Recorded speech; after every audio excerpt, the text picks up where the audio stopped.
Hey guys, it's Drew again. Have you had a good year so far? I'm not talking about the calendar year from January till now. I'm talking about from last national to this national. For me personally, I think I've had the greatest card collecting year of my entire life.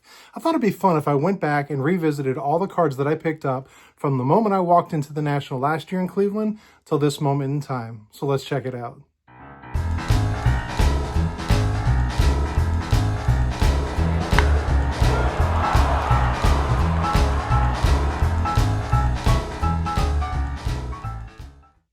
So I picked up a total of 13 different cards, and that may not seem like a lot, but for me, that's an incredible amount. Just as an example, the previous 12 months before last July was, I think, 2 cards that I picked up. So 13 cards, that's more than one a month. That's a lot for me. And I don't have a collecting budget. Now, I'm not, however you collect is fine. I mean, you take money over collecting, you have a side job or do whatever. I'm going to be honest and open about the way I get funds and how I obtain my cards. And I'm going to talk about that with the cards that I was able to pick up.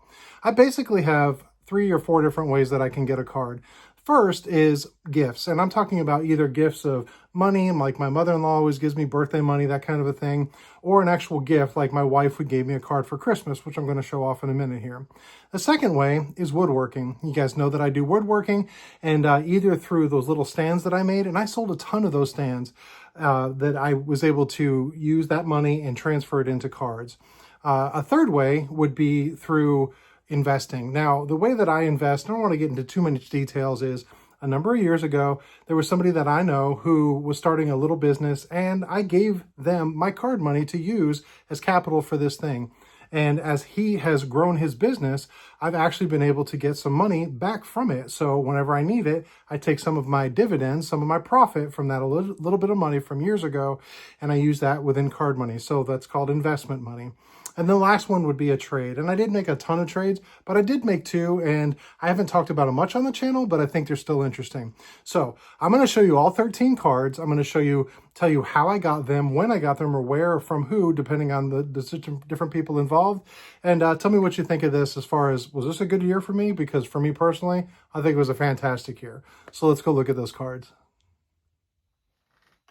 So when I got to the National last year, I already had some money in my pocket, and this money came from a few different ways. It was either savings from gifts previously, through some of the woodworking that I had sold before I got to the National, as well as some investment money. So the first card that I picked up, and this was literally within an hour of me walking through the door, was this Stallmeyer Carl Erskine, which could finish my player run of Carl Erskine.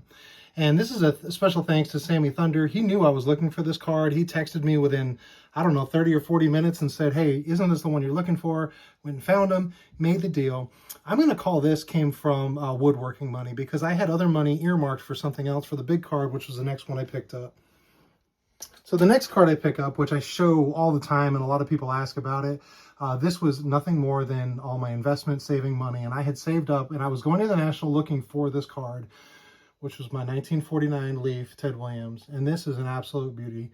I love this card. I love the story behind it. I love how I got it. I love, I was with people that are good friends and just became great friends through the hobby. And I absolutely adore this card, and it's just one of my favorites in my collection. But this is the second one I pick up. This pretty much wiped me out of all the money I had in my pocket. So after this point at the National, I had to get busy selling some card stands. The next one I picked up, I had sold some stands, I was there, and I was able to pick up this T206 Rube Waddell, and I was so happy to get this card. I wanted a beater of this card. I've always loved this image. I love Waddell, his story, and I thought this was a great card with the sunset in the background, just a beauty. And I really wanted to pick this up, but I found this card, and it's just graded authentic because it's probably trimmed along the bottom. I couldn't care less. That is an absolute stunner. And I was able to pick this up, and I'm going to call this one woodworking money. So that was the next card I picked up. The next one I picked up was in a trade. And I've never actually shown this card off, although it's in a lot of my videos up over my head. But I made a trade for some woodworking, and honestly, I'm going to call this also a gift because this was not even close to an even trade. But I was able to pick up my favorite card for the 3rd time. This really, really beat up, but beautiful 1953 Bowman color PB Race. And I displayed it in this, which was also a gift. And so I have it all together in this frame. But that was the next one that I had picked up, and absolutely thrilled to have it. So I'm gonna kind of lean this here. But now that you guys know about it, I've never talked about it on a video. You can look and see. It's usually up behind me as I sit and talk. So the next one I picked up, I got as a I got from Rick Vintage Oddball Cards, and again, this was from Woodworking Money, but this beautiful Cracker Jack of Bert Schotten, 1915. You see the text is upside down. Absolutely love this card. I never thought I'd own a Cracker Jack, and I was just thrilled, absolutely thrilled to have this. And while it's not a Hall of Famer, Bert Schotten has a great story. He's so connected in the way I collect, and it's just an absolute beauty. And I appreciate to Rick for giving me a great deal on this card. So that was the next one I picked up. The next one, I've got a lot of people to thank for it, and that is this 1938 Heads Up Jimmy Fox. I looked high and low for this card, finally found one. The dealer was not, we'll say, customer friendly. He actually, I saw it on one day, went back the next day, and he had upped the price on it. And but Sammy Thunder and Dom from Staven Sports Cards, as well as Mike from Scoots Collectibles, were all with me, and we were able to work out a deal. It came down to a $10 difference, and I thought, you know what, I'm not going to be stubborn. $10, this is a beautiful card. I'm so happy to have it. And this was the next one I picked up, and this is all from money that I had made at the YouTube get-together selling those card stands. So this is just a beauty from that. And then my last pickup at the National, I just had a little bit of money left, and again, this was some woodworking money, but I picked up this Wheaties Stay Unusual. It's cut terrible, and I don't care. It's got a great image. It's not creased in any way, but I kind of wish it had the blue border, but I'm fine with it. I didn't pay much for it, but that was the last thing I actually picked up in Cleveland last year.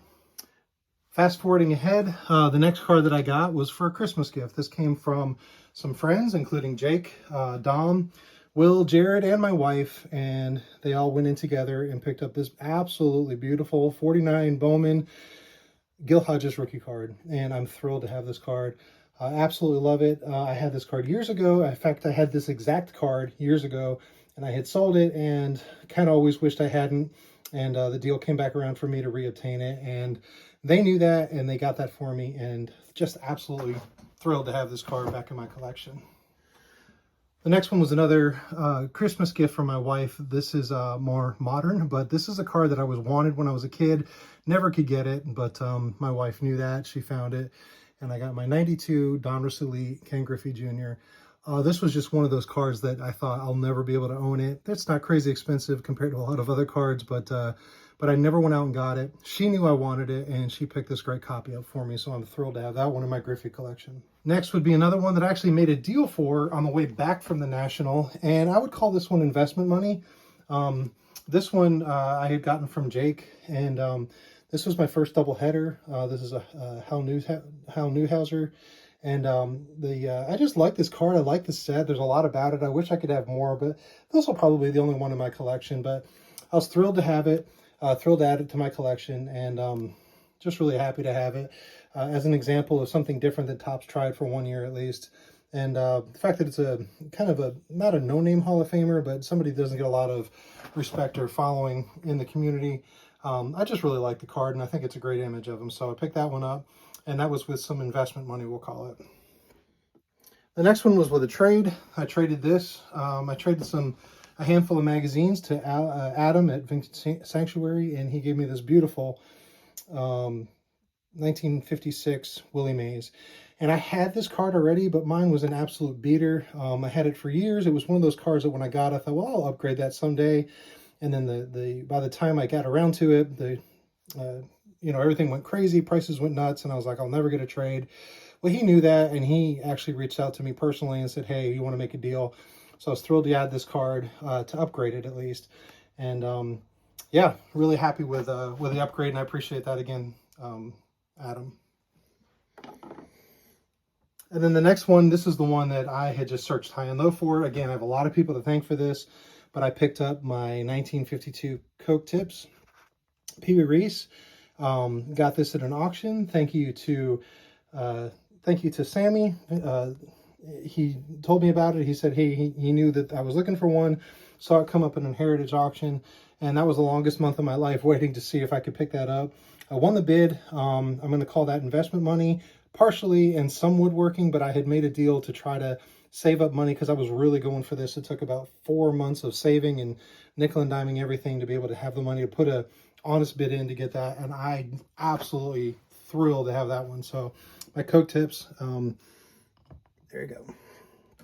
And then this is a great card. I've gotten a lot of great responses on it.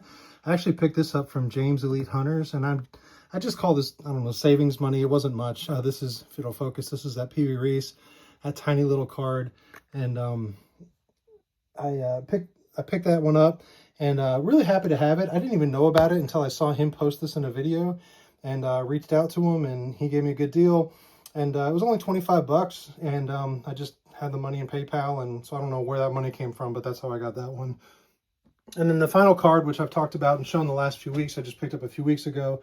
I'm going to go with investment money, or actually I probably sold some. I sold a number of my low-grade commons. I sold that beat up Willie Mays that I had made the trade in the 56, and was able to pick this up, this 1888 Scraps Tobacco, and absolutely thrilled to have a card from the 1800s, and just so excited about this. So there you go. There's all the cards that I picked up over the last year.